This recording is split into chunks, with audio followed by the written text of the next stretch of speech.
വലിയ ഗുരുത്വം എന്ന് പറയുന്ന ഒരു കാര്യമുണ്ടാകുമെന്ന് എനിക്ക് ഈ ഹോളിലേക്ക് കടന്നു മനസ്സിലായി.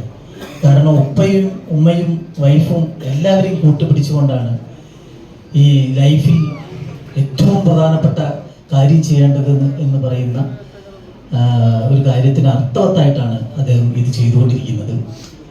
അത് സത്യത്തിൽ പറഞ്ഞാൽ എനിക്ക് വല്ലാതെ ഫീൽ ചെയ്തു. അങ്ങനെയുള്ള ഒരു സിനിമയുടെ ഭാഗമാവുകയാണ് നമ്മളെല്ലാവരും. ശരിക്കും പറഞ്ഞാൽ ഈ ടൈറ്റിൽ കണ്ടപ്പോൾ പെട്ടെന്നാണല്ലോ നമ്മൾ ടൈറ്റിൽ കാണുന്നത്. നമ്മളൊന്ന് ക്യാച്ച് ചെയ്യുന്ന ഒരു ടൈറ്റിൽ ഉണ്ടാക്കാൻ നല്ല പണിയാണ്. അതിൽ ഇദ്ദേഹം വിജയിച്ചിരിക്കുന്നു, ഈ ടീം വിജയിച്ചിരിക്കുന്നു. കാരണം നന്നായി നമ്മളെ സ്ട്രൈക്ക് ചെയ്യും, ഒറ്റ നോട്ടത്തിൽ സ്ട്രൈക്ക് ചെയ്യും. ഇപ്പം നേരത്തെ വിനേട്ടൻ പറഞ്ഞതുപോലെ കുറച്ച് സിനിമകൾ ചോര തെറിപ്പിക്കുകയും ഗർഭിണിയെ എടുത്തിട്ട് കുട്ടിയെ പുറത്തിട്ട് അതിനെ കൊല്ലുകയും ഒക്കെ ചെയ്യുന്ന സിനിമകളൊക്കെ ഉണ്ടാക്കുന്നു. ഇതൊക്കെ സമൂഹത്തിൽ എന്താണ്, ഏത് രീതിയിലാണ് എഫക്റ്റ് ചെയ്യുന്നെന്നുള്ളത് നമ്മൾ പഠിക്കേണ്ട കാര്യമാണ്. കാരണം പലർക്കും അതൊക്കെ വ്യക്തിപരമാണ്. ഓരോരുത്തരും അത് കാണുന്നതൊക്കെ അത് സ്വാധീനിക്കും. പലരും സിനിമയായിട്ട് തള്ളിക്കളയും. സമൂഹം അങ്ങനെയാണ്. അല്ലാതെ അങ്ങനെ ഒരു സിനിമ ഉണ്ടാക്കാൻ പാടില്ല എന്ന് പറയുന്ന ഒരു അവസ്ഥ വിനാട്ടനെ പറഞ്ഞിട്ടില്ല. പക്ഷേ എന്നോട് പലരും സംസാരിച്ചു ഞാൻ പറഞ്ഞിട്ടുണ്ട് ആ കാര്യം. അങ്ങനെ ഒരു സംഭവം ഇല്ല. കാരണം അത് വിജയിപ്പിക്കാൻ ഒരു കൂട്ടം ആളുകളുണ്ട്. എക്കോ പോലത്തെ സിനിമക്ക് ഇടിച്ചു കയറാൻ വേറെ ഒരു വിഭാഗം ആൾക്കാരുണ്ട്. ഫാമിലി കയറുന്ന വേറെ സിനിമകളുണ്ട്. അങ്ങനെ ഓരോരുത്തരും അവരുടെ ടേസ്റ്റിനനുസരിച്ച് സിനിമകൾ ഉണ്ടാക്കുന്നു. അതിന് കാണാൻ ഇവിടെ ഒരു ഓഡിയൻസ് ഉണ്ട്.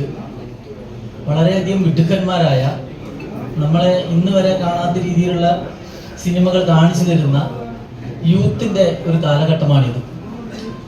വളരെ അഡ്വാൻസ്ഡ് ആയിക്കൊണ്ടാണ് നമ്മുടെ സിനിമ മുന്നോട്ട് പോയിക്കൊണ്ടിരിക്കുന്നത്. ഇത്തരം ഒരു സിനിമയുടെ കഥ കേൾക്കാൻ എനിക്ക് വരാൻ പറ്റിയില്ല വിസ്മിത്തിൻ്റെ അടുത്ത്. കാരണം എനിക്കൊരു അസുഖം ഉണ്ടായിരുന്നു. ആ അസുഖം കാരണം എനിക്ക് ശരിക്കും ഒരു വലിയ ട്രിപ്പ് ക്യാൻസലായി നിൽക്കുന്ന ഒരാളാണ് ഞാൻ.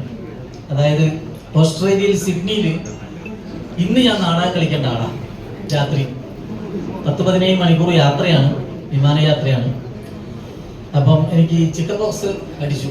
അതായത് മറ്റുള്ള ഒരാൾക്ക് പകർന്നു കൊടുക്കുന്ന അസുഖമായതുകൊണ്ട് ഞാൻ 5000-ലധികം വേദി അപ്പുണി കളിച്ചിരിക്കുന്ന തിരഞ്ഞെടുപ്പ് പറഞ്ഞ നാടകം 3500-ലധികം വേദി കളിച്ചിരിക്കുന്നത്. അപ്പം എൻ്റെ ഒരു അസൗകര്യം കൊണ്ടോ എൻ്റെ ഒരു അസുഖം കൊണ്ടോ എൻ്റെ നിരുത്തരവാദിത്തരമായ പ്രവർത്തനം കൊണ്ടോ ഇന്ന് വരെ ഇത്രയും സ്റ്റേജ് കളിച്ച എനിക്ക് ഒരു തടസ്സം നേരിട്ടിട്ടില്ല. പക്ഷേ ഇത് ഞാൻ മറ്റൊരാൾക്ക് രോഗം കൊടുക്കുന്ന രോഗമായതുകൊണ്ട് എനിക്ക് പോകാൻ പറ്റിയില്ല. പിന്നെ എയർപോർട്ടിൽ കയറ്റിയില്ല.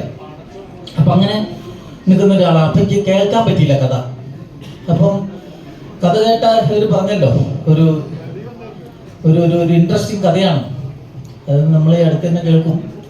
എന്തായാലും എനിക്ക് പറയാനുള്ളത്, നമ്മൾ എല്ലാം നല്ലതിന് എന്ന് പറയുന്ന ചെയ്യുക.